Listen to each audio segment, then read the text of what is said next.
Muy buenas tardes a todos. Vamos a empezar con nuestra clase de hoy, jueves 20 de mayo, de Teoría General del Proceso. En las sesiones anteriores estuvimos hablando de los diferentes sujetos del proceso, que fue la primera unidad que nos llevó este estudio extensivo por todos los sujetos del proceso.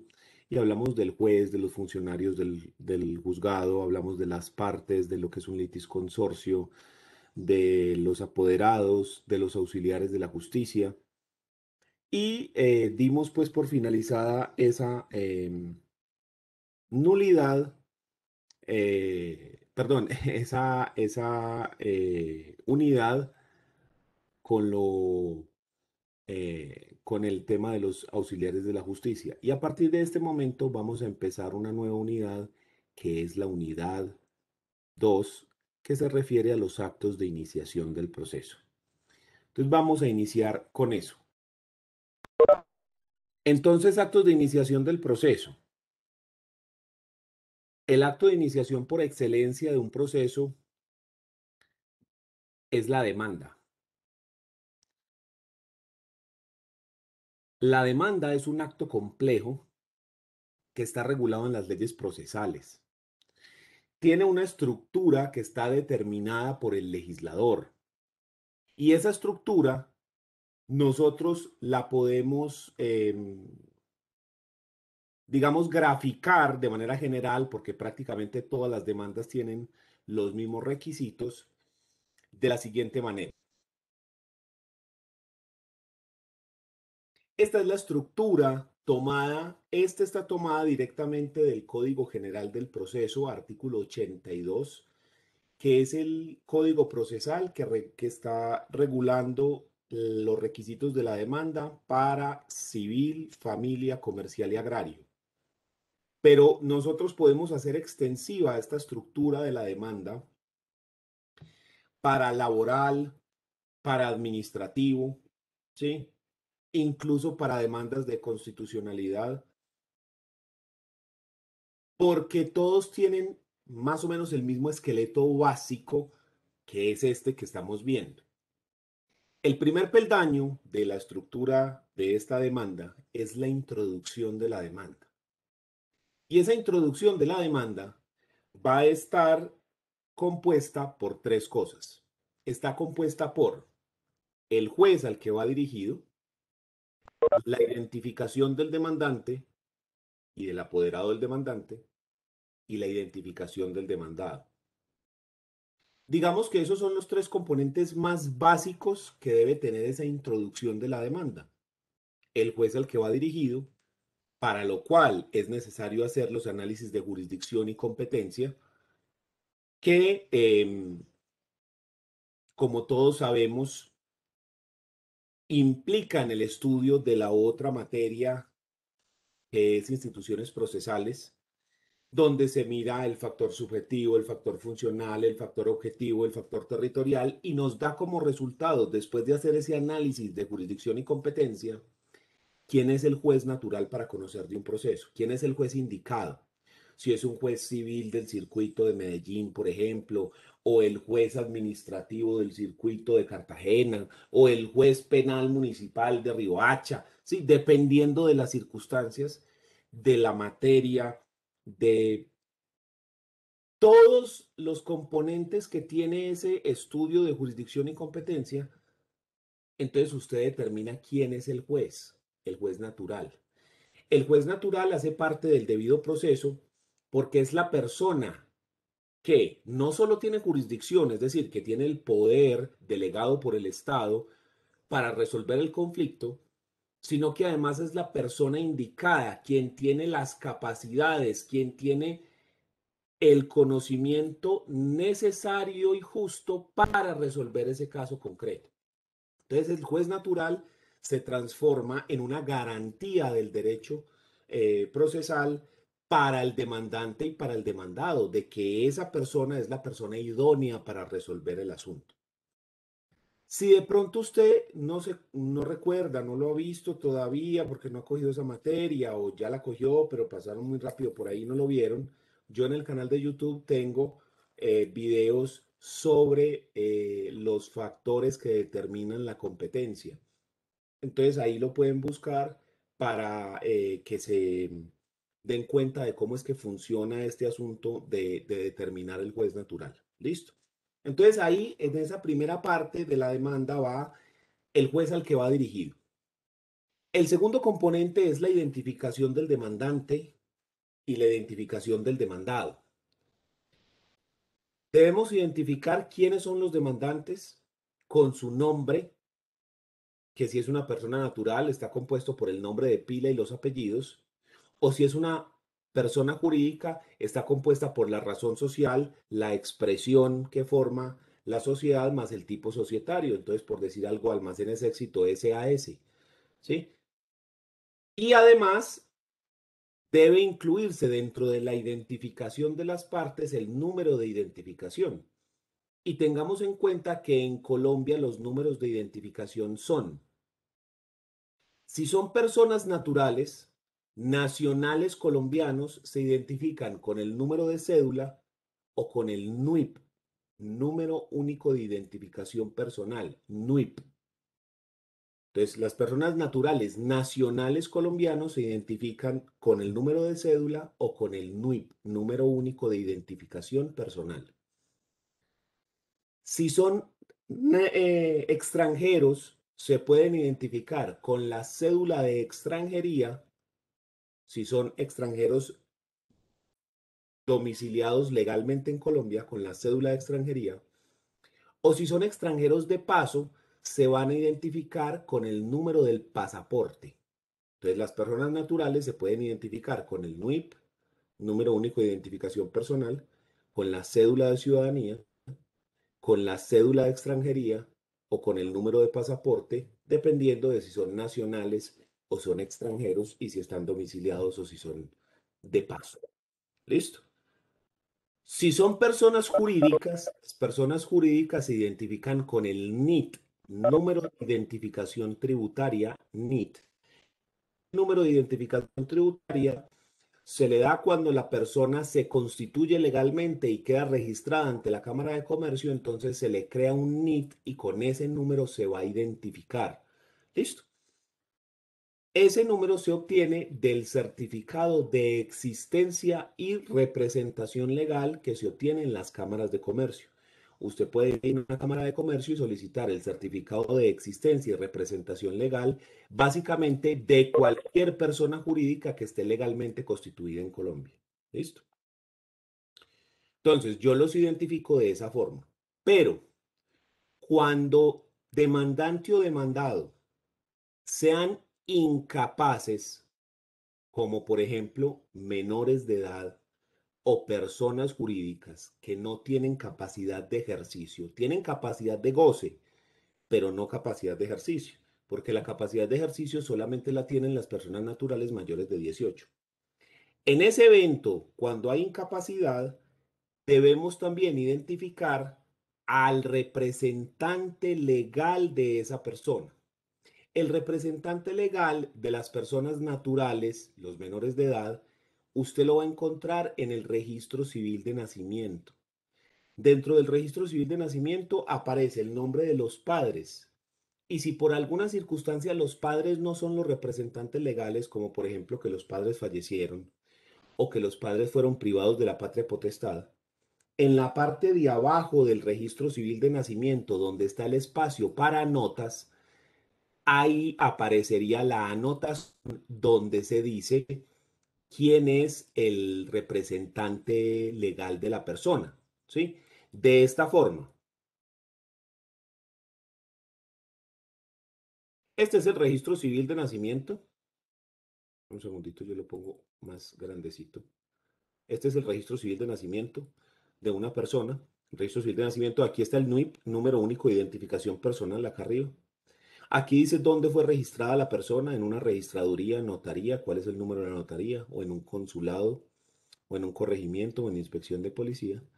Aquí aparecen los datos del inscrito, entonces aparece primer apellido, segundo apellido y los nombres de la persona, la fecha de nacimiento con año, mes, día, el sexo en letras, masculino, femenino, grupo sanguíneo, factor RH y el lugar de nacimiento. Y acá más abajo aparece los datos del padre y los datos de la madre en estos dos. Estas personas son los representantes legales, pero si por cualquier razón los padres no son los representantes legales, como por ejemplo que han fallecido o que fueron privados de la patria potestad, entonces acá en la parte de abajo de los registros civiles dice espacio para notas. Acá, en esos eventos, cuando los padres son privados de la patria potestad, se hace la anotación aquí y se dice quién es el representante legal de esa persona. ¿Listo? Si no dice nada, entonces son los padres que aparecen aquí. Nada más aparece la madre, entonces solamente la madre. Aparecen los dos, entonces los dos. ¿Listo? Y en el caso de las personas jurídicas funcionan de una manera diferente, con el certificado de existencia y representación legal. En ese certificado de existencia y representación legal, miren, les muestro un certificado en este momento. Este es un certificado de existencia y representación legal. Véalo acá. Entonces, Cámara de Comercio Medellín. Entonces, aquí dice nombre de la persona, Mueblico Cersas, sigla, TAN, NIT. Mírelo acá, NIT. Véalo aquí, TRAN. Toda esta información es pública. ¿Sí? Activos. Y por acá abajo llega y dice establecimiento de comercio, tamaño de la empresa, certifica. Espérate a ver que me lo salté.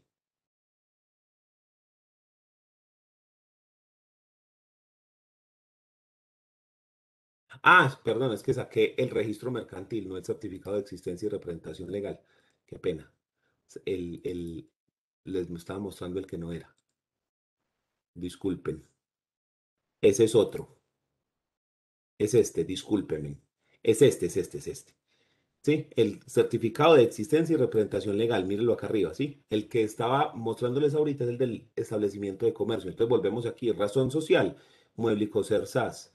Sigla, no reportó. NIT, véalo acá. Hasta ahí igualitico. Y acá más abajo llega y dice,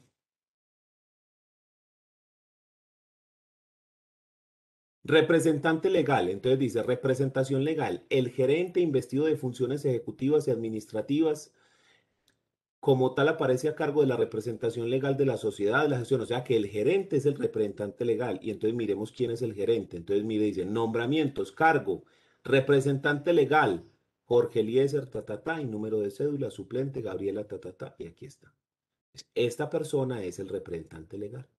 ¿Sí ven? De esta empresa. Entonces, usted eh, para identificar a una persona jurídica debe sacar el certificado de existencia y representación legal en la Cámara de Comercio, donde está registrado eso. Eso es algo público, cualquier persona lo puede buscar. Ahí aparece el nombre o razón social, que es este, con el tipo societario. Esa es una sociedad anónima simplificada, eso significa SAS.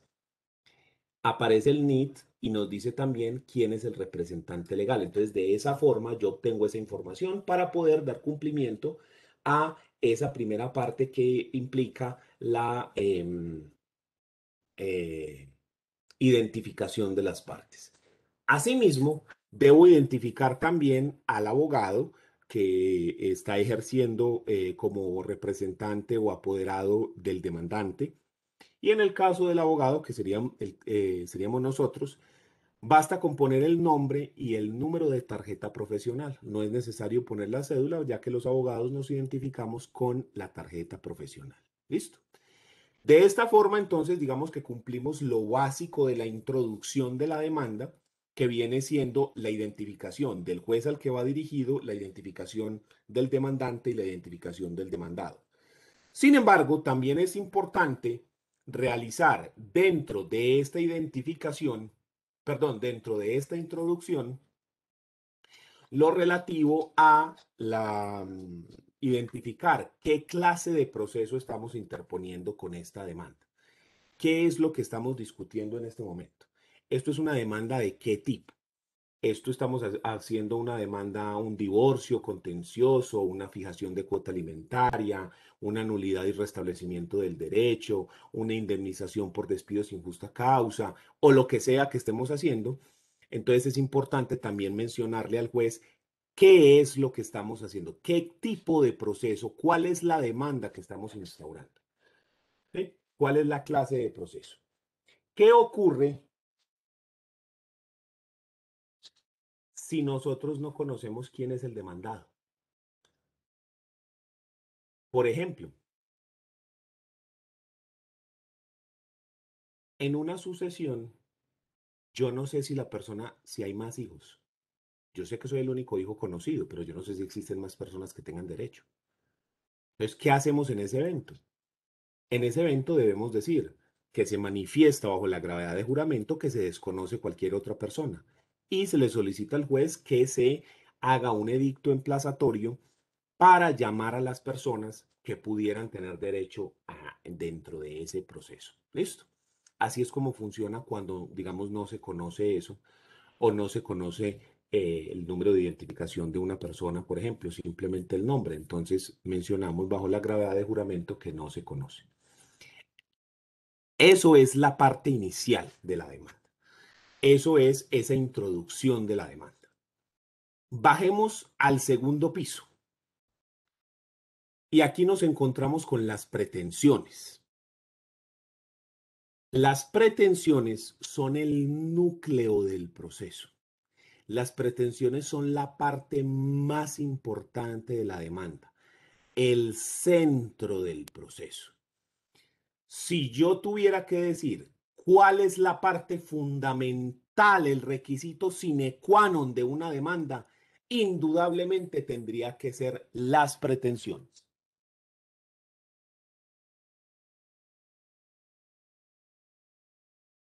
Esto debido a que las pretensiones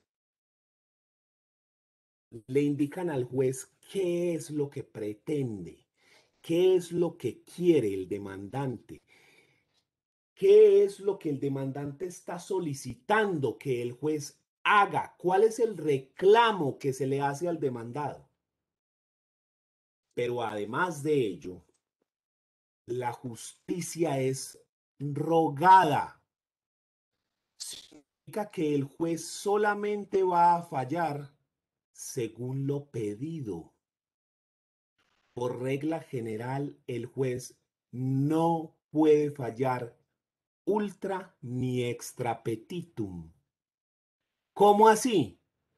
Que el juez no va a fallar ni más de lo pedido, ultra petita, ni por fuera de lo pedido, extra petita y ultra petita.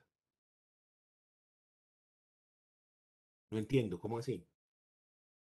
Vamos a suponer que hubo un accidente de tránsito y que yo le digo al juez, señor juez, yo solicito que se me indemnice y que los perjuicios son 50 millones de pesos. Entonces practicamos las pruebas que son necesarias y dentro de las pruebas nos damos cuenta que los perjuicios no fueron 50 millones, sino 500 millones de pesos. El juez en la sentencia, con las pruebas que demostraron el monto de los perjuicios, solamente me concede lo que yo le pedí. Así se haya demostrado más, porque la justicia es rogada. Solo en unos casos muy específicos, como por ejemplo cuando son derechos de menores de edad, el juez puede fallar más de lo pedido. Pero en la gran mayoría de los casos, el juez se ciñe estrictamente a lo que usted pidió. Pero como el legislador sabe para quién está legislando y como nosotros ya la tenemos muy clara, que llegamos y le pedimos al alma para que nos rebajen y sí, porque todos hemos estado alguna vez en la playa, en un local, en una calle y llega alguien vendiendo algo. ¿Qué vale? 50.000 pesos. Y usted, no, deme pues 5.000. Y uno, no, no, pero ¿cómo así, hermano? ¿Pero qué es eso? Sí, le piden a uno al alma para venderle después barato. Para que eso no ocurra en las demandas y que la gente no diga perjuicios por 50.000 millones de dólares y después resulta que se quebró una uña. Entonces hay lo que yo personalmente denomino la prohibición de exceso. Y es que usted puede pedir hasta un 50% más de lo que resulte probado. Es decir, si realmente el perjuicio fue de 100 millones de pesos, eso es lo real, lo demostrado, usted se puede exceder hasta un 50%. Pero si se pasa de allá encima, todo lo que sea por encima de ese 50%, le cobran una multa del 10%. O sea que si usted pidió 200 millones, lo realmente probado fueron 100, usted se podía extender hasta cuánto, hasta 150, pero pidió 200. ¿Cuánto se excedió? 50 millones, por encima del límite. Sobre esos 50 millones le toca pagar 5 millones de multa, que es el 10%. Eso es lo que yo personalmente llamo la prohibición de exceso. Entonces, cuando yo hago las pretensiones, tengo que hacerlas de manera clara, concisa y muy precisa, porque el juez va a fallar el proceso conforme a lo que yo le pedí. En muchos casos, a mí me ha pasado, por ejemplo, que estoy en un proceso de divorcio y me ponen a mí a contestar una demanda. Y miro yo la demanda y dice, señor juez, declare el divorcio por relaciones sexuales extramatrimoniales de Pedro. Entonces yo digo, Pedro, usted que sí, efectivamente eso fue así. Yo, listo, me allano. Sí, señor, eso es cierto. Pues llega el juez, listo, entonces se decreta el divorcio. Entonces llega el demandante y dice, entonces por favor que lo condenen al pago de alimentos vitalicios al cónyuge inocente. Y uno dice, un momentico, espérese un momentico, men. En la demanda lo único que usted pidió fue que se declarara por el divorcio por relaciones sexuales extramatrimoniales. Usted en ninguna parte pidió la sanción, la condena en alimentos por eso. Entonces usted ahora no me puede solicitarle al juez que le decrete la condena en alimentos cuando usted no lo pidió. Ah, pero es que se sobreentiende. No, se sobreentiende, no. No porque la justicia es rogada. Es lo que usted pida. Por eso hay que ser claro, conciso, preciso en las pretensiones. Lo que le digo, esta es la parte más importante de la demanda. Olvídese de ponerle moños y utilizar esos lenguajes que utiliza la Corte Suprema de Justicia o esos abogados que uno lee y no entiende nada. Todos nos ha tocado al menos la desgracia de coger la teoría pura del derecho. ¿Por qué dice usted la desgracia de la teoría pura del derecho de Kelsen? ¿No ve que ese es uno de los filósofos del derecho más reconocidos? Sí, el man es muy teso, la teoría pura del derecho es muy bacana, la teoría es muy de todo. Lea una página de eso, amigo. Hombre, eso no lo entiende Snyder. Yo recuerdo cuando en la maestría me pusieron a leer esa cosa, ese libro, La teoría pura del derecho. Me acuerdo leer una página y yo decir, mierda, ¿qué dijo este man? Porque el lenguaje que utiliza es tan complejo que se hace ininteligible. Es decir, es difícil de entender. Y sí, gravísimo el asunto, porque es que entonces yo, si no puedo entender qué es lo que el hombre está diciendo, entonces no voy a entender qué es lo que quiere, ¿sí? Y si usted no me cree, vea, yo le muestro un pedacito de la teoría pura del derecho.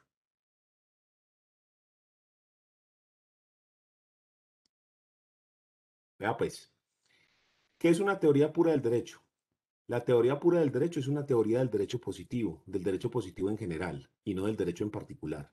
Es una teoría general del derecho y una interpretación de tal o cual orden jurídico nacional o internacional. Quiere mantenerse como teoría y limitarse a conocer única y exclusivamente su objeto.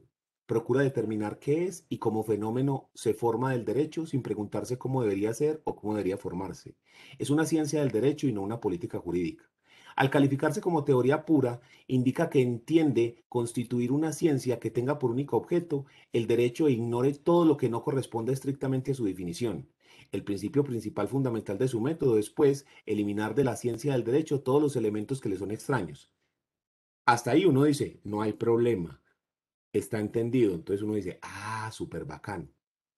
Pero cuando uno lo coge más abajo y entonces dice, aplicación de las normas sociales a hechos ajenos de la conducta humana. En su sentido ordinario, el principio de imputación establece una relación entre dos actos que emana sea de dos individuos diferentes, al que ha realizado una buena acción y el que lo recompensa, y el que ha cometido un crimen y el que lo castiga, sea de uno solo, el que debe hacer penitencia, que es el mismo que ha cometido un pecado, y en ambos casos el acto prescrito está condicionado por otro acto. Sin embargo, también encontramos normas sociales en las cuales el acto prescrito está condicionado parcial o totalmente por hechos ajenos a la conducta humana. Así se prevén penas diferentes para el homicidio y para la tentativa de homicidio, pero la conducta del culpable puede ser la misma en los dos casos. La diferencia en la pena resulta entonces de un hecho exterior, la muerte o la supervivencia del individuo que debió ser muerto. Hecho este que es un fenómeno fisiológico y no un elemento de la conducta culpable. Lo mismo sucede cuando una obligación de reparar un daño material. Ese daño es un hecho exterior a la conducta del que lo ha causado. ¿Qué dijo este man aquí? Yo no tengo ni idea. Lo tengo que leer para 10 veces para poder saber qué fue lo que dijo este man aquí. Eso para mí es un error, porque puede que el contenido sea muy bueno, como de hecho lo es el libro de la teoría pura del derecho, pero si no se entiende de manera fácil, tenemos un problema gravísimo, porque es que este es el núcleo del proceso. Estamos hablando de la pretensión. Estamos hablando que si el juez no entiende lo que vos le estás pidiendo, pues ¿cómo va a ser para fallar? Vos ganás el proceso, pero el juez no sabe cómo darte lo que, o sea, no sabe cómo darte la razón, porque no sabe qué es lo que estás pidiendo. Es gravísimo. Entonces, en las pretensiones, olvidémonos de lenguajes extraños, olvidémonos de latinazos, olvidémonos de palabras rebuscadas propias de ciertos magistrados de ciertas altas cortes que uno lee y uno dice, Dios santo, ¿qué dijo esta persona? Y más bien utilicemos el lenguaje más claro posible. Imagínese que el juez es un niño. Escriba para que un niño le entienda. Mientras más claro, mejor. Nadie va a juzgarlo en contra por ser claro. Nadie. En cambio, sí puede ser usted juzgado mal por ser demasiado complejo. Le cogen hasta fastidio. Como ocurre cuando usted lee la teoría pura del derecho. Hay personas que le encanta y hay otros que dicen, Dios, ese libro no me lo como. Mejor dicho, no lo toco ni con un palo. ¿Por qué? Porque es complejo.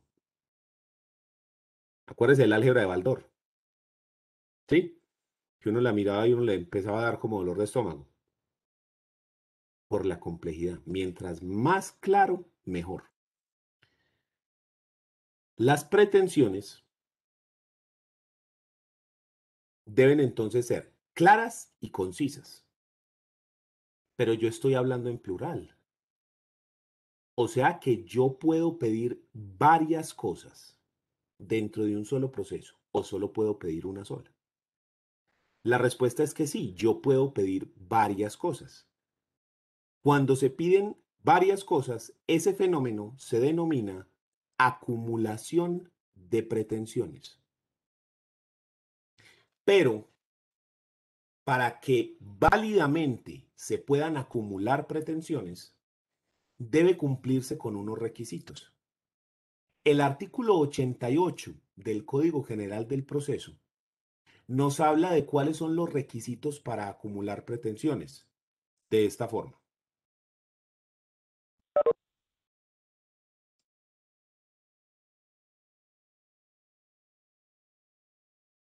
Acumulación de pretensiones, artículo 88. El demandante podrá acumular en una misma demanda varias pretensiones contra el demandado, aunque no sean conexas, siempre que concurran los siguientes requisitos. Y entonces nos pone tres requisitos. Nos dice que el juez sea competente para conocerlas todas sin tener en cuenta la cuantía, que las pretensiones no se excluyan entre sí, salvo que se propongan como principales y subsidiarias, y que todas puedan tramitarse bajo el mismo procedimiento. Estos son los tres requisitos para acumular pretensiones. El primero, que el juez sea competente para conocerlas todas, sin tener en cuenta la cuantía. ¿A qué se refiere esa última expresión? Nos tenemos que volver otra vez a los factores que determinan la competencia. Cuando yo hablo de factores que determinan la competencia, que es tema de instituciones procesales, la otra materia del ciclo de nosotros, y que se debió haber visto con anterioridad y que de nuevo le repito, si no se acuerda de eso, no lo ha visto o lo vio y se le olvidó, pues yo tengo video explicativo en el canal, ahí no que busque por instituciones procesales y ahí lo encuentra. Si no, le voy a hacer aquí un resumen muy rápido. Factores que determinan la competencia. Los factores que determinan la competencia son el factor subjetivo, que mira la calidad de las partes y nos dice que si alguna de las dos partes, demandante o demandado, son de derecho público, entonces le corresponde el proceso a la jurisdicción contencioso-administrativa, a la jurisdicción administrativa. Pero si ambas partes son de derecho privado,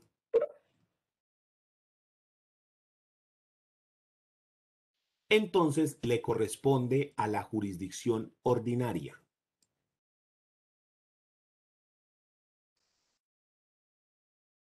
El problema es que la jurisdicción ordinaria son civil, penal, laboral, familia.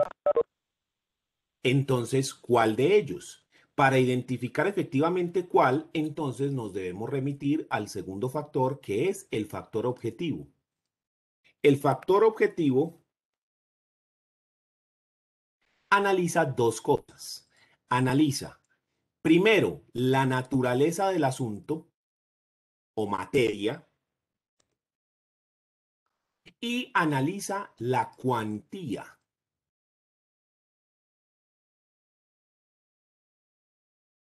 Con la materia, yo puedo identificar, según la naturaleza del conflicto, según lo que se está discutiendo, si el conflicto es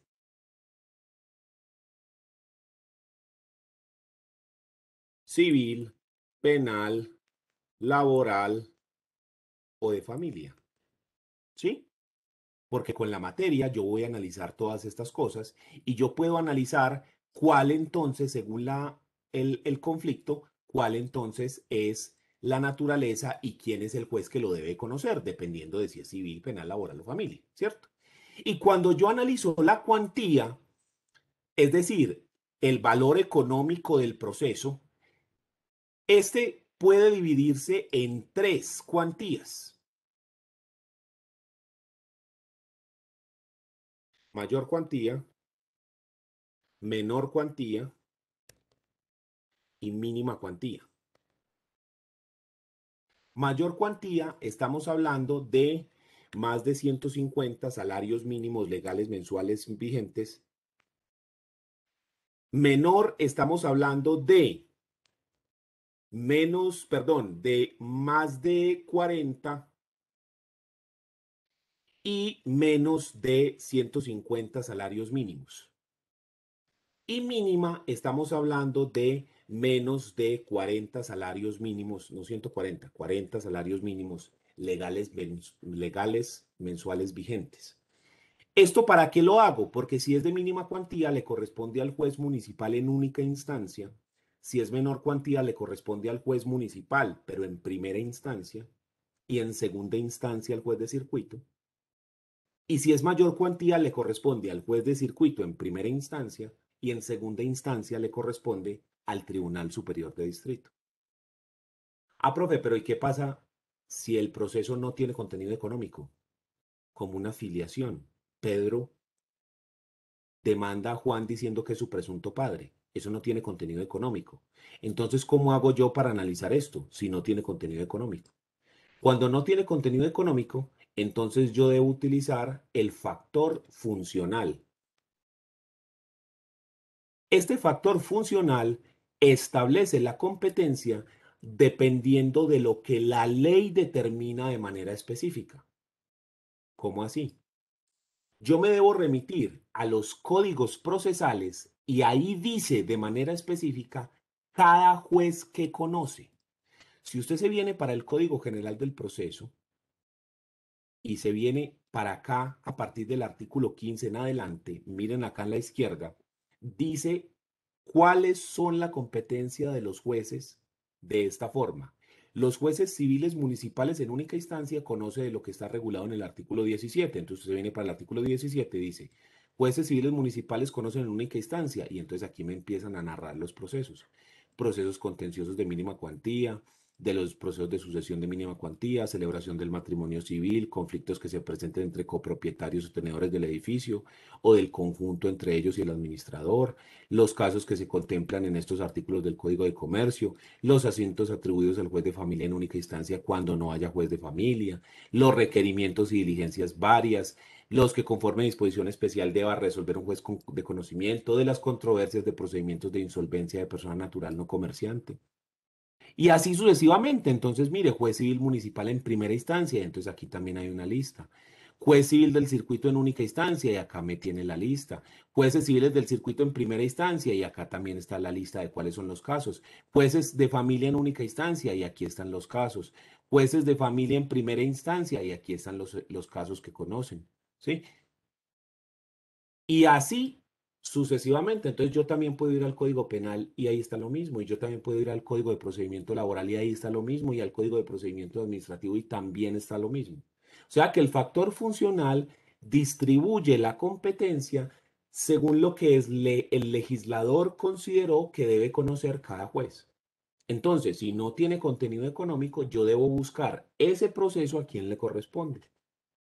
¿Listo? Y como último factor está el factor territorial, porque aquí yo ya conozco el juez de qué jurisdicción y de qué categoría es el que va a conocer el proceso, pero todavía no sé el juez de dónde, de qué lugar. Entonces, para ello, me apoyo en el factor territorial. El factor territorial establece la competencia basándose en fueros. Esos fueros son como unas reglas que se van a aplicar y que van a determinar cómo se establece la competencia. Y nosotros tenemos los siguientes fueros.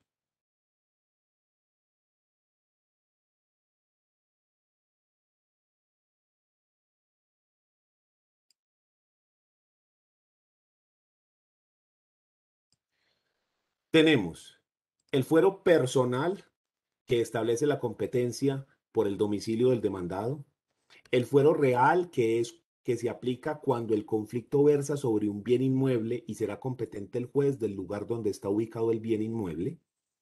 El fuero hereditario, que se aplica para las sucesiones y se establece la competencia basándose en el último domicilio del causante. El fuero contractual, que es cuando las partes dentro de un contrato establecen específicamente que si surgen controversias, estas se deben resolver en un lugar específico o en un tribunal de arbitramiento. Entonces, esa competencia está dada por ese contrato que estableció las condiciones de cómo se va a resolver el asunto. Y el fuero instrumental, que se aplica sobre todo en los casos de responsabilidad civil, como los accidentes de tránsito o en el caso del penal, donde se establece la competencia por el lugar de ocurrencia de los hechos. ¿Sí? Entonces, yo aplicando todo esto puedo determinar quién es el juez competente para un caso. ¿Por qué dimos toda esta vuelta? Porque el primer requisito para acumular pretensiones en el artículo 88 del Código General del Proceso decía que el juez sea competente para conocerlas todas sin tener en cuenta la cuantía. Entonces dimos toda esta vuelta para poder explicar que si yo voy a pedir varias cosas, si yo voy a acumular varias pretensiones, tengo que analizar, según estos factores, que el juez sea competente para conocerlas todas, es decir, según el factor subjetivo, según la materia, el factor funcional y el factor territorial, pero yo no voy a tener en cuenta la cuantía. Es decir, si las pretensiones son civiles, yo las puedo acumular, sin importar que unas sean de mayor cuantía que le corresponderían al juez de circuito y otras sean de mínima cuantía que le corresponderían al juez civil municipal. Pero si yo no tengo en cuenta la cuantía, entonces, ¿quién es el juez competente? El que sea competente para conocer la pretensión de mayor jerarquía. Porque el que puede lo más, puede lo menos. Entonces usted hace el análisis de competencia de todas las pretensiones. Y usted dice, esta es competencia del juez civil municipal en única instancia, esta es del juez civil del circuito. Bueno, entonces la competencia es del juez civil del circuito. Lo que yo no puedo acumular son pretensiones de diferente jurisdicción, por ejemplo, que sean pretensiones civiles y pretensiones de familia, pretensiones penales y pretensiones laborales, administrativas con civiles, familia con laboral. Yo eso no lo puedo acumular, tengo que pedirlo de manera diferente. Entonces, por ejemplo, en un accidente de tránsito hay un muerto, entonces ahí hay un homicidio, eso lo tiene que conocer el juez penal. Pero también hay unos perjuicios que se ocasionaron ahí. La familia de la víctima puede reclamar unos perjuicios. Entonces se puede acumular ahí, no un momentico, porque es que son de diferente naturaleza. Entonces eso se debe reclamar ante el civil. ¿Sí? Pero entonces la persona se murió. Entonces hay que hacer una sucesión. Yo no puedo acumular los perjuicios con la sucesión porque es que son dos naturalezas diferentes. Uno es civil y el otro es familia. Además, no es la misma naturaleza, tienen que estar dirigidas contra el mismo demandado. ¿Listo? Entonces, así es como funciona. Vi una mano levantada. No, profe, ya, mil gracias. Ok. Entonces, cuando decimos que el juez debe ser competente para conocerlas todas sin tener en cuenta la cuantía, nos referimos es que buscamos al juez de mayor jerarquía, pero que sea competente para conocerlas todas, sobre todo según la materia, la naturaleza del conflicto y también el factor territorial, obviamente. ¿Sí? Entonces, si es competente, las podemos acumular. Segundo requisito, porque es que dimos toda una vuelta gigantesca, nos metimos con una materia entera, básicamente, para poder hablar de esta primera. Miremos el segundo requisito. El segundo requisito es que las pretensiones no se excluyan entre sí, a menos que se propongan como principales y subsidiarias. ¿Cómo así? Yo, lógicamente, no debería pedir cosas que sean contradictorias. Yo no puedo pedir blanco y negro, ¿sí? O es blanco o es negro, pero yo no puedo pedir cosas que sean contradictorias, a menos de que yo utilice una forma de acumular pretensiones que se llama acumulación subsidiaria. Pero para entender esto, tenemos que hablar de las formas de acumular pretensiones. Entonces, subtítulo, formas de acumular pretensiones.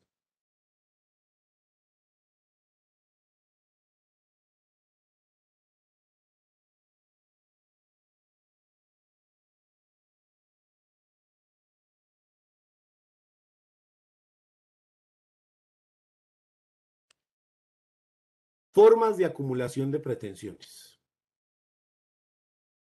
Yo sostengo que existen tres formas de acumulación de pretensiones. La acumulación pura y simple, la acumulación consecuencial y la acumulación subsidiaria.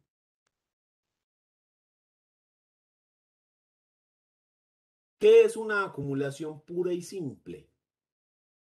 Es cuando yo pido varias cosas independientes, que no dependen una de la otra, que el juez perfectamente me puede negar una y aceptar la otra, aceptar las dos o negar las dos, pero cada una se analiza de manera independiente.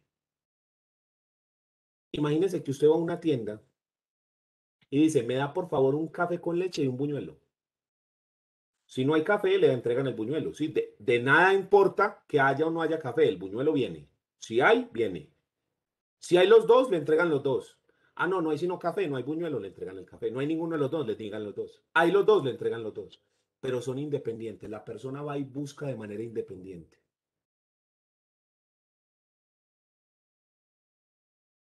Cuando yo pido dos cosas que no dependen entre sí, hablo de una acumulación pura y simple. Simplemente estoy pidiendo dos cosas y el juez analiza dos cosas diferentes. Imagine que yo estoy cobrando dos letras de cambio.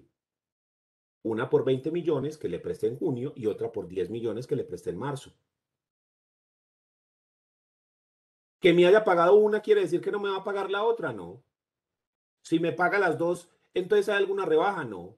Puede que el juez no conceda ninguna de las dos, sí. Cada una se analiza de manera independiente. Esa es una acumulación pura y simple. ¿Listo?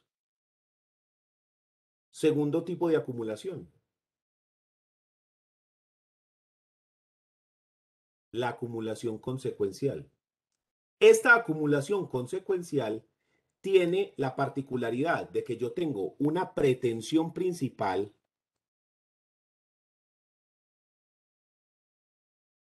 y que esta pretensión principal, si me la aceptan,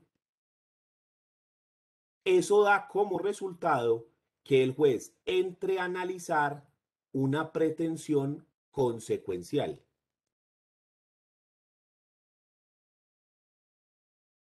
Pero solo en el evento de que la pretensión sea aceptada. Si usted me niega la pretensión principal, no hay lugar a la pretensión consecuencial. Solamente se da en el evento en el que se acepte. Entonces, lo que estábamos mencionando ahorita del proceso de divorcio. Señor juez, declare que Pedro cometió relaciones sexuales extramatrimoniales. Como consecuencia de lo anterior, decrete el divorcio y condénelo a pagar alimentos vitalicios. Yo no pude demostrar la relación sexual extramatrimonial, entonces el juez ni siquiera analiza la segunda. Ni siquiera la entra a mirar. ¿Por qué? Porque es que esa depende de la primera, que era la demostración, la declaración de que Pedro puso los cachos. Si no, no hay lugar a la segunda. La pretensión consecuencial depende exclusivamente de que la primera haya sido aceptada. Si la primera no es aceptada, nada. No tenemos nada. Por ejemplo, en penal, declare que tal persona es penalmente responsable de homicidio, y como consecuencia de eso condénelo a una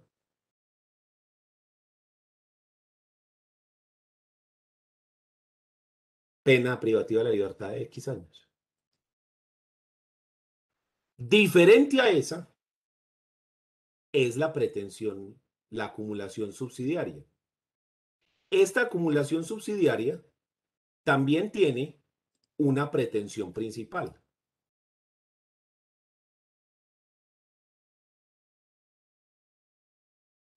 Pero aquí la estructura es diferente, porque entonces yo hago que el juez primero analice la pretensión principal y en caso de que la niegue, entonces que analice la pretensión subsidiaria.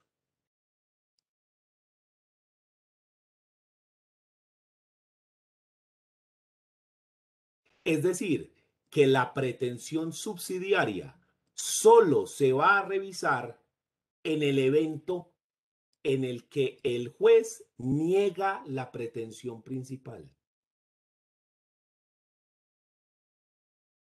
Todo lo contrario a la consecuencial. La consecuencial es, esta pretensión es una consecuencia de que se acepte la primera. En cambio aquí, Yo estoy diciendo, mírame esto. Si me lo negas, pasemos a analizar esto. Con esta pretensión subsidiaria, yo sí puedo pedir cosas que sean contradictorias. Ejemplo, vas a la tienda y le decís, dame un buñuelo. Si no hay buñuelo, dame empanada. ¿Qué es lo que el man va a ir a buscar primero? El buñuelo. Solo en la medida que no hayan, busca las empanadas, ¿sí o no? Entonces usted solamente le van a dar la empanada en la medida que no haya buñuelo. Listo. ¿Me pueden negar las dos? Claro, si no hay ni empanada ni buñuelo, pues le niegan las dos. ¿Y si hay buñuelo qué? Ya le dan el buñuelo y la empanada ni siquiera la miraron. Pasémoslo a lo jurídico. Yo llevo poseyendo una finca X tiempo y entonces demando en proceso de pertenencia, donde yo solicito la prescripción adquisitiva de dominio. Señor juez, declare que soy dueño de la finca por prescripción. Pero yo le puedo decir, subsidiariamente, si usted no me declara dueño de la finca, entonces ordénele al demandado a que me pague todas las mejoras que yo le he hecho a la finca. Yo le puse la cerca, le hice la piscina, cogí unas goteras y le cambié todo el techo, construí unos potreros, le hice un pozo séptico. Todo eso me lo tiene que pagar. Entonces, si no me vas a declarar dueño, que me devuelvan la inversión que yo hice ahí, papá. Mire que si yo soy el dueño de la finca, yo no puedo cobrar eso, porque es que yo a quién le estoy cobrando eso. A una persona que se benefició con que yo hiciera esos gastos. Pero si yo soy el dueño, yo fui el que me beneficié. Entonces yo no puedo pedir que me paguen mejoras si yo soy el dueño de la finca. Entonces eso es contradictorio. O usted me declara dueño o ordena el pago de mejoras. Una de las dos. ¿Sí? Y muchas veces lo que hace la gente es que las mejoras son tan cuantiosas que a la final el demandado dice, ah, ¿sabe qué? Quédese con eso, hermano, porque es que si no, yo no voy a tener con qué pagarle. Es decir, yo me quedo con la casa, pero igual hay que pagarle más de lo que vale. ¿Sí? Es una estrategia que a veces se utiliza. Entonces, la subsidiaria me va a permitir pedir dos cosas que sean contradictorias, pero yo le digo al juez, primero mírame esto. Si no lo concedes, mírame esto. ¿Ya? Esa es una pretensión, una acumulación subsidiaria. Entonces yo, teniendo claro las formas de acumular pretensiones que son estas, entonces ya puedo entender qué es lo que ya dijo el Código General del Proceso en ese segundo numeral, cuando llega y me dice que las pretensiones no se excluyan entre sí, porque es de lógica, a menos que usted las proponga como principales y subsidiarias. Hay una pregunta ahí. Eso que, pues, como que él sea él, que duerma cuando él quiera dormir. No, parece que no. Chicos, cierren los micrófonos. Muy bien. Entonces ya llevamos los dos primeros requisitos para acumular pretensiones, es decir, para pedir varias cosas. Miremos el tercero. Que todas puedan tramitarse por el mismo procedimiento. Que todas puedan tramitarse por el mismo procedimiento. ¿A qué se debe esto? A que no todos los procesos judiciales son iguales. Los procesos judiciales nosotros los podemos dividir en procedimientos. Y según la materia, según la jurisdicción en la que estemos, hay varias clases de procedimientos. Dentro de cada uno de ellos se hacen cosas diferentes dependiendo de qué es lo que se quiere.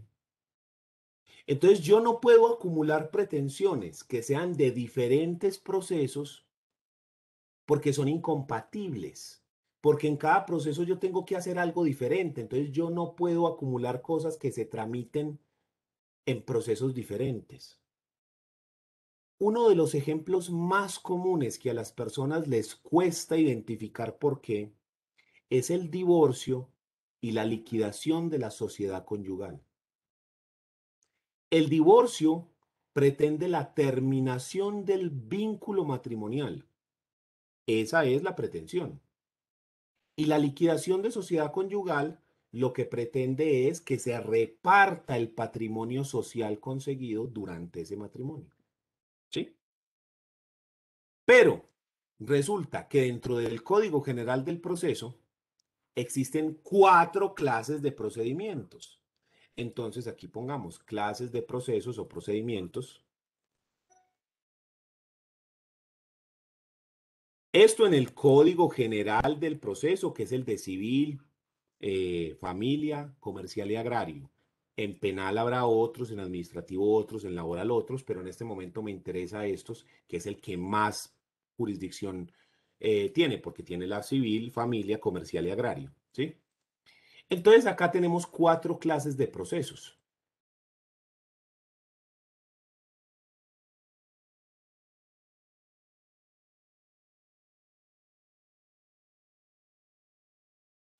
Tenemos el proceso declarativo, tenemos el proceso ejecutivo, tenemos el proceso liquidatorio y tenemos los procesos de jurisdicción voluntaria. Cada uno de estos procesos tiene una finalidad diferente.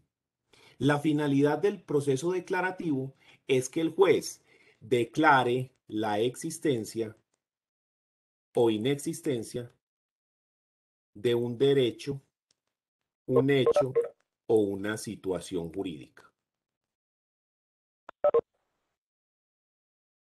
Esa es la finalidad del proceso declarativo, que se declare la existencia de un hecho, de un derecho o de una situación jurídica. Declare que Pedro es culpable, declare que Pedro es dueño, declare que Pedro es el padre de Juan, ¿sí? Declare que Pedro es civilmente responsable del accidente.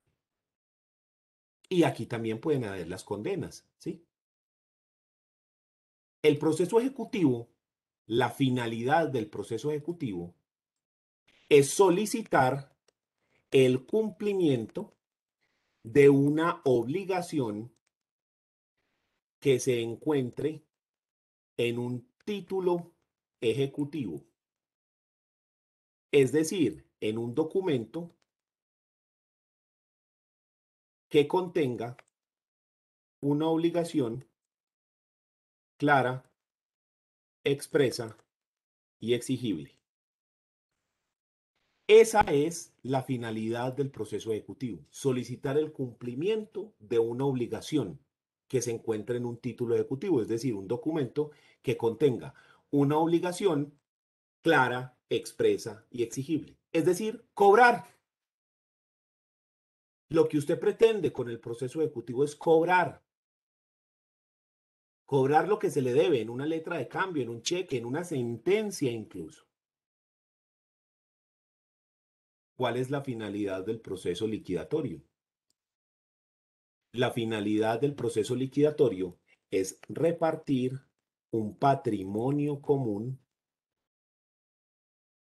entre los interesados. Repartir un patrimonio común entre los interesados. Como lo que ocurre en una sucesión.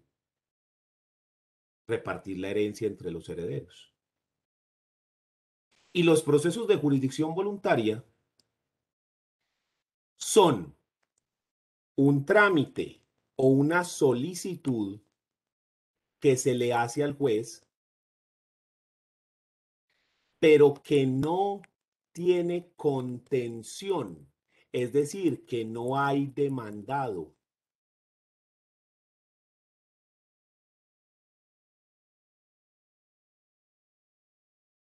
Una solicitud que se le hace al juez, pero que no tiene contención, no hay demandado. Esa solicitud puede ser la declaración de muerte presunta por desaparecimiento, ¿sí? donde usted le dice, señor juez, declare que Pedro falleció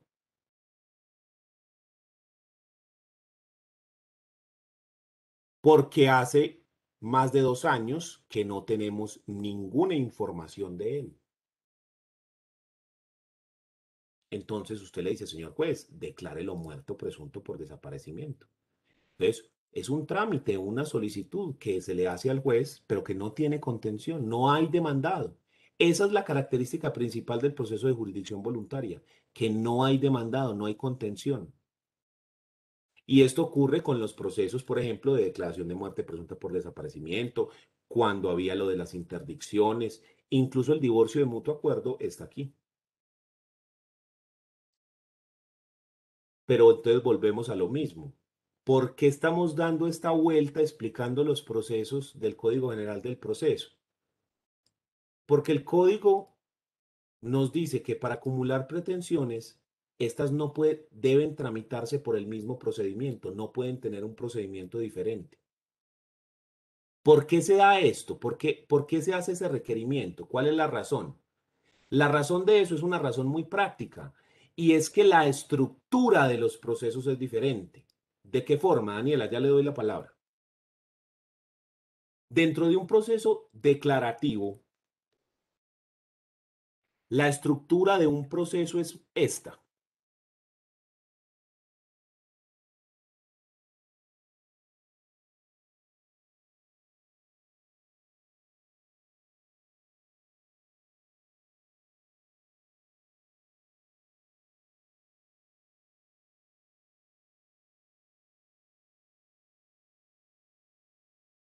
Tenemos demanda, luego pasamos a la admisión, luego pasamos a la notificación, luego pasamos a la contestación, luego pasamos a la audiencia de inicial. Luego se pasa, no siempre, pero en algunos procesos pasa a la audiencia de instrucción y juzgamiento. Y juzgamiento. Y por último, se llega a la sentencia. Esta es la estructura de un proceso declarativo, como el divorcio. Yo demando en divorcio, el juez admite la demanda de divorcio, se le notifica al demandado, el demandado contesta, vamos a la audiencia inicial, donde intentamos demostrar la causal de divorcio. Si aquí no se puede resolver, entonces hacemos una audiencia de instrucción y juzgamiento para practicar más pruebas que sean necesarias y por último se toma la sentencia, donde se decide si se decreta o no el divorcio, según lo que se había dicho en la demanda y en la contestación y lo que se practicó de pruebas acá en estas audiencias. Pero si yo comparo eso con el proceso liquidatorio, la estructura del proceso liquidatorio es diferente, porque la estructura del proceso liquidatorio es así.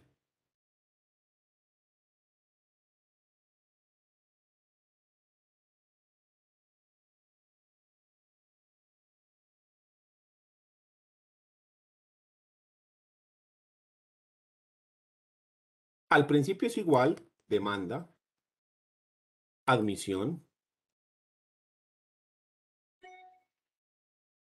notificación, contestación. Hasta ahí estamos iguales. Exactamente igual, pero aquí es donde cambia. Aquí tenemos audiencia de inventarios y avalúos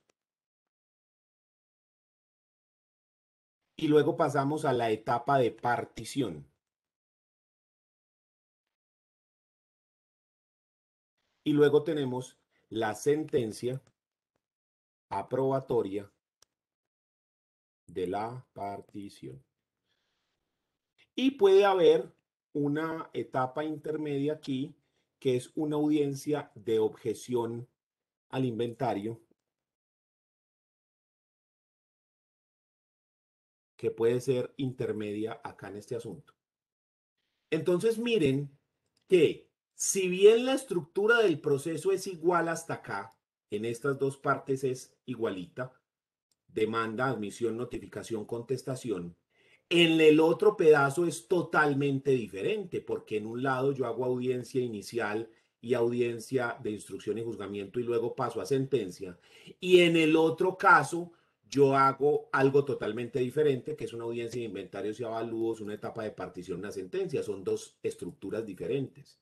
Entonces, yo no puedo acumular pretensiones que se tramiten declarativas y liquidatorias en un mismo proceso porque no tengo cómo resolverlas, porque en un proceso o yo lo hago así o yo lo hago así, pero yo no lo puedo combinar.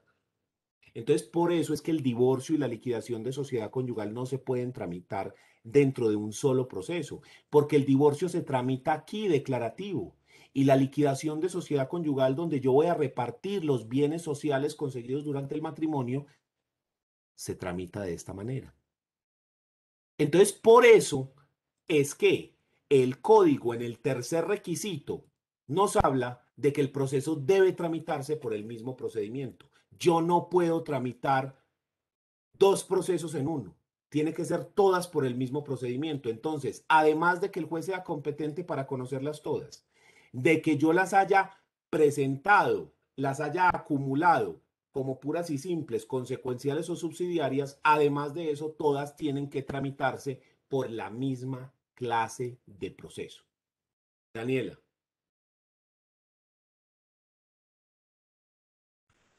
Profe, espera. Profe, bueno, yo a mí ya todo me quedó muy claro. Entonces, si digamos, necesito, pues, no cumple los requisitos, la demanda que yo voy a hacer no cumple esos requisitos para acumular pretensiones y son con tres jueces diferentes, entonces se radican tres demandas con los mismos hechos, pero con diferentes pretensiones. Y ahí se Exactamente. perdería entonces todo lo que es el principio de la economía procesal. Sí y no, porque es que yo no puedo hacer que un juez de familia me falle penal. ¿Sí? ¿Me entendés? Entonces uno diría, un solo juez debería resolver, pero es que ese juez no conoce, no puede resolver de otro tema. Entonces, no es que se rompa la economía procesal, sino que lo que estamos garantizando es otra cosa, es la seguridad jurídica en el sentido de que la decisión sea la más adecuada y la más correcta. ¿Sí? Por ejemplo, lo que se hace con el divorcio, que son dos demandas, divorcio y liquidación de sociedad conyugal, es que usted presenta la demanda de divorcio ante el juez de familia.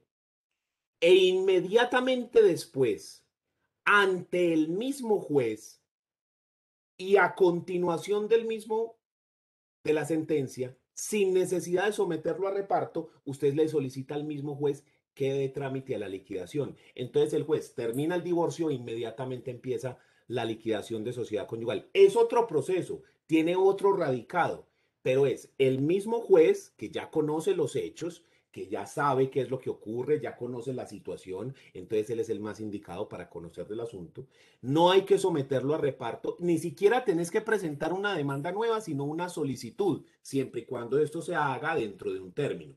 Sí, son como 30 días después de que se ha terminado el proceso de divorcio y lo puedes presentar mediante memorial, donde le solicitas que inicie la liquidación. Si no, tenés que presentar una demanda nueva, pero esa demanda va ante el mismo juez y ese que ya conoce del asunto radica. Pero es que si estamos hablando de cosas diferentes, si estamos hablando de algo civil con penal, no lo podría resolver el mismo juez así quisiera, porque la persona no tiene jurisdicción para hacerlo. ¿Sí? Lo que hablamos del delito. Con el delito se generan unos perjuicios, como el accidente de tránsito que genera el homicidio, por ejemplo. El juez penal, su función es determinar la ocurrencia o no de un delito y la correspondiente sanción si lo hubo. En cambio, el juez civil lo que va a fijarse es si hay o no lugar a la indemnización de perjuicios y son naturalezas diferentes. Ah, no, pero es que dentro del proceso penal, si la persona indemniza a la víctima, entonces sí, sí, sí, sí, pero es que eso no es un proceso, estamos hablando de otra cosa, estamos hablando de un trámite que se hace en el cual si la persona indemniza a la víctima, que sería la parte civil, eso reduce la antijuridicidad de la conducta porque es menos dañina, porque se ve que usted pues como que no tuvo la culpa, ¿sí me entiendes? Como que usted quiere hacer las cosas bien, entonces eso le rebaja, pero no es que dentro del mismo proceso se lleve. Existe una excepción a esto, que es la constitución en parte civil dentro del proceso penal, donde usted le solicita al juez penal que también tase los perjuicios. Esa es la única vez en la cual se va a permitir esa, digamos, combinación de funciones. Sin embargo, la gente generalmente no utiliza la constitución en parte civil dentro del proceso penal por una razón, y es que el juez penal está acostumbrado a otra cosa, tiene un conocimiento específico en otra área.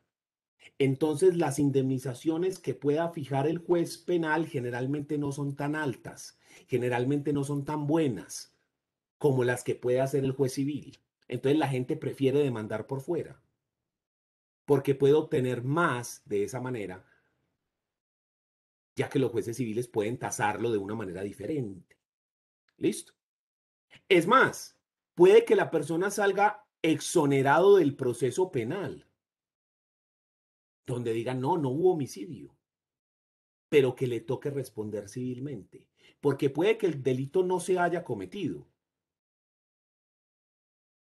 pero una cosa es que no se haya cometido un delito y otra cosa diferente es la reparación por el daño, porque el daño sí se produjo. Entonces puede que haya responsabilidad civil y no haya responsabilidad penal. Sí podría haberlo, podría ser el caso. Podría que haya los dos o que no haya ninguna de las dos. ¿Listo? Erika. Profe, tengo una pregunta con relación a el sitio, al lugar, pues, ¿cierto? Resulta que yo iba para la costa, pues, em, ejemplo, yo iba para la costa. Entonces, yo atropellé a X persona que no es de la costa, sino que es de Bogotá. Entonces tenemos el accidente en la costa, la persona de Bogotá, el accidentado, el lesionado de Bogotá, y yo que soy de Medellín. Entonces, en ese caso, uno en donde interpone bueno, esa persona a la que lesionó, ¿en dónde interpondría la demanda o cómo funcionaría esto?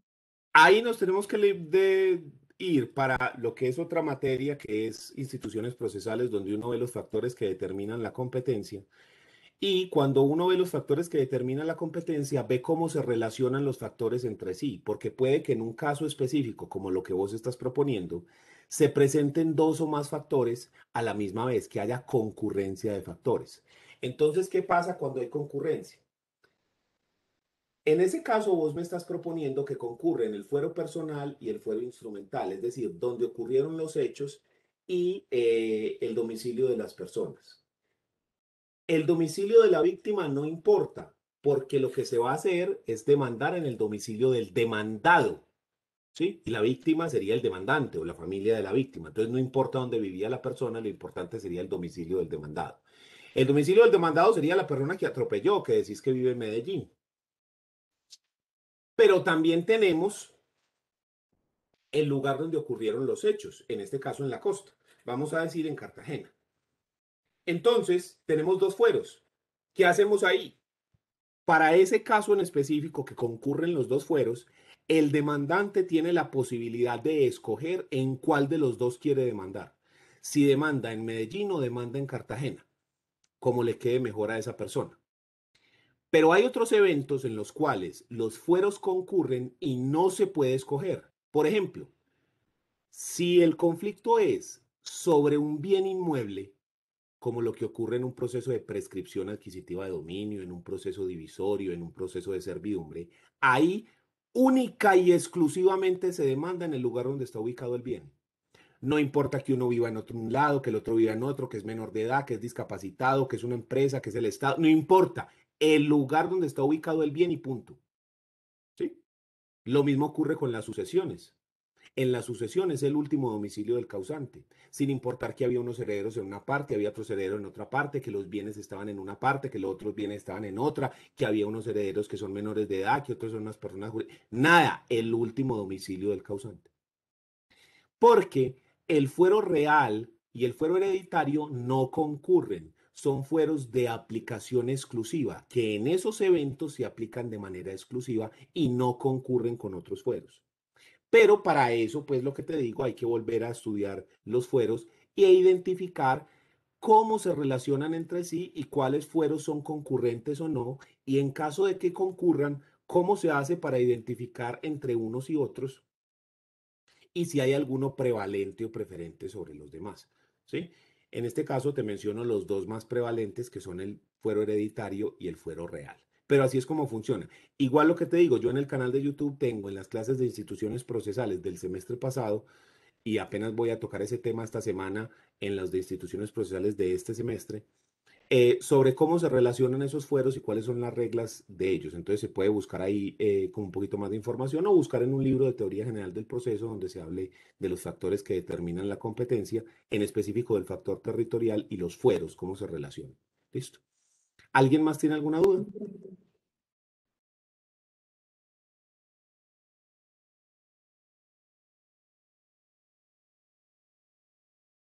No, profe. Bueno, entonces, como en la clase de hoy pudimos avanzar bastante, vamos a dejar ahí y nos vemos en la próxima sesión donde vamos a continuar con nuestra estructura de la demanda. Apenas vamos acá en el segundo piso.